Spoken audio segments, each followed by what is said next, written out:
জানাতুল ফেরদৌস আপনি লিখেছেন, আমি নামাজ রোজা ও পর্দার পাশাপাশি দুনিয়ার ক্যারিয়ার নিয়ে সিরিয়াস ছিলাম, কিন্তু ইদানিং কারো কারো কাছ থেকে শুনেছি এত লেখাপড়া না করে বরং নফল ইবাদত করলে আর বিয়ে করে স্বামী সংসার করলে আল্লাহ তাআলা খুশি হবেন বেশি। এটা কি সঠিক ব্যাখ্যা? দেখুন, আপনি লেখার পড়ার পাশাপাশি যদি আপনি আপনার পর্দার পাশাপাশি যদি আপনি দুনিয়ার ক্যারিয়ারের জন্য বৈধ পন্থায় আপনি কোনো কিছু করার সুযোগ থাকে নিজের স্বকীয়তা বজায় রেখে বাসায় থেকে, তাহলে সেক্ষেত্রে সেটা আপনি করতে পারেন। সেটা আপনার জন্য নাজায়েজ কোনো কাজ নয়। বিশেষ করে প্রত্যেকটা ব্যক্তির অবস্থা কিন্তু ভিন্নতর।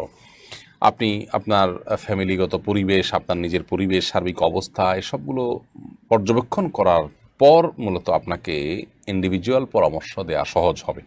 আমি শুধু মৌলিক কথা বলছি যে, আপনার যদি কোনো কিছু করার সুযোগ থাকে পরিপূর্ণ পর্দার মধ্যে থেকে, তাহলে সে সুযোগ আপনার গ্রহণ করা উচিত।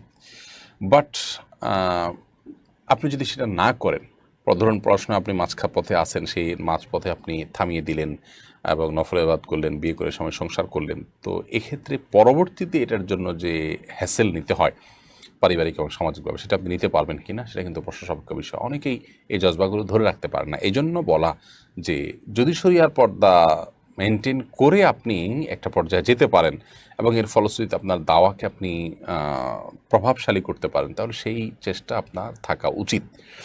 বাট এই কারণে বলেছি যে, আপনার পারিপার্শ্বিক অবস্থা এবং পুরো আপনার আগপাছ বিবেচনা করে তারপরে আপনাকে ইন্ডিভিজুয়াল পরামর্শ দেয়া যাবে।